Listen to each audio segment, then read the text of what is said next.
ఇది నిజంగా కూడా చెప్పాలంటే పార్లమెంటు గెలుచుడు అల్కగానే, కానీ పంచాయతీలో గెలుచుడు కష్టం. ఎందుకంటే పార్లమెంట్లో మీరు చూస్తూనే ఉన్నారు, కరీంనగర్ పార్లమెంట్లో ఏం చేయకపోయినా ఒక ఆయన గెలుస్తూనే ఉన్నాడు.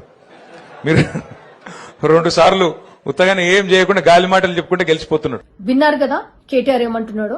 అహంకారం అనేది కేటీఆర్ బాడీ లాంగ్వేజ్ లో అనువనువునా కనిపిస్తుంది. బీజేపీ కరీంనగర్ పార్లమెంట్ అభ్యర్థిగా గెలవడం ఈజీ, కానీ గ్రామ పంచాయతీలు గెలవడం కష్టం అంటున్నాడు. 10 ఏళ్లు అధికారంలో ఉండి ఆ తర్వాత 2023 ఎన్నికల్లో ఓడిపోయి తర్వాత వచ్చిన పార్లమెంట్ ఎన్నికల్లో ఆ పార్టీకి వచ్చిన సంఖ్య 0.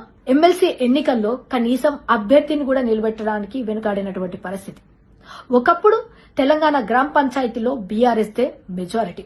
మరిప్పుడు వారి గ్రాఫ్ ఎక్కడ? 2019లో బండి సంజయ్ గారు మొదటిసారి ఎంపీగా గెలిచి ఆ తర్వాత బీజేపీ రాష్ట్ర అధ్యక్షుడిగా బాధ్యతలు స్వీకరించి అధికార బీఆర్ఎస్ పార్టీకి చుక్కలు చూపించిన సమయంలో ఏదో గాలివాటగా గెలిచాడు అన్నారు. ఇప్పుడు రెండోసారి ఎంపీగా గెలిస్తే ఎంపీగా గెలవడం ఈజీ అంటున్నారు. అంత ఈజీగా గెలిచే పనే అయితే మరి మీ పార్టీకి పార్లమెంట్ ఎన్నికల్లో ఎందుకు కేవలం 0కే పరిమితమయ్యారు? 2019 గ్రామ పంచాయతీ ఎన్నికల్లో బీజేపీ మద్దతుతో గెలిచిన అభ్యర్థుల సంఖ్య 22 కరీంనగర్ పార్లమెంట్ పరిధిలో. మరి ఇప్పుడు ఆ సంఖ్య 110కి చేరుకుంది. మరెన్నో చోట్ల 2వ స్థానంలో నిలబడ్డారు బీజేపీ మద్దతుతో కొట్లాడిన సర్పంచ్. కష్టపడే కార్యకర్తలకు బండి సంజయ్ అన్న గారికి ఉన్న ఆ సంబంధం, మమేకం మీలాగా కష్టపడే కార్యకర్తలను పట్టించుకోని వాళ్ళకి ఎప్పటికీ కూడా అర్థం కాదు కేటీఆర్. ఒకప్పుడు అర్బన్ పార్టీగా ముద్ర వేసిన బీజేపీ ఈ రోజు పల్లెల్లో కూడా అనేక చోట్ల బీజేపీ మద్దతుతో నిలబడ్డ సర్పంచ్లను గెలుచుకుంది.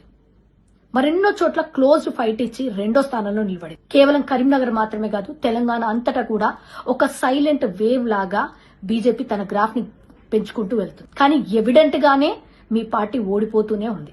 మీరు అధ్యక్షుడిగా అయిన తర్వాత నుంచి ఏ ఎలక్షన్ సరిగ్గా గెలిచింది లేదు.